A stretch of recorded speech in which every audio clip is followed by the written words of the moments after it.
Let me ask you, have you spoken to Speaker Johnson and other key Republican members of the House who are currently standing in the way of this?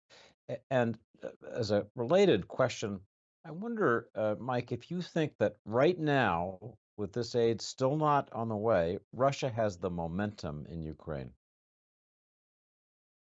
Well, so to your first question, I haven't spoken personally to Speaker Johnson. I've spoken to people around him and other members of Congress.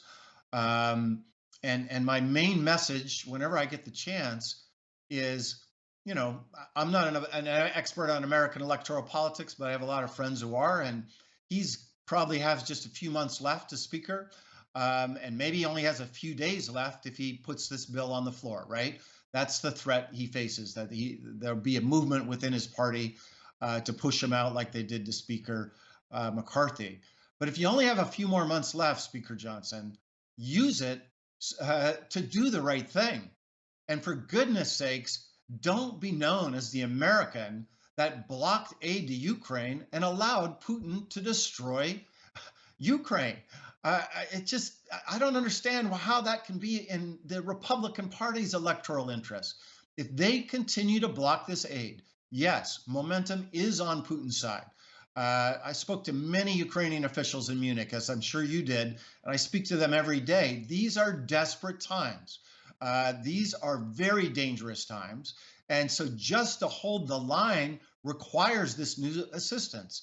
Just to protect their citizens requires new interceptors. We just saw this grotesque killing of civilians in Odessa. That's on us. We could have provided protection for those people. And I just don't understand why Speaker Johnson doesn't get that. Because if he continues to block this aid, he will be recorded as the guy that goes down in history that helped Putin win. And I don't understand how that can be in Mr. Trump's reelection interest. Yes, I get it. His MAGA base wants that. But how how is he going to get anybody else to vote for him? I worked on one campaign in 2008 rather intimately. I worked with Ukrainian Americans in Pennsylvania and Polish Americans in Michigan and Lithuanian Americans in places like Wisconsin.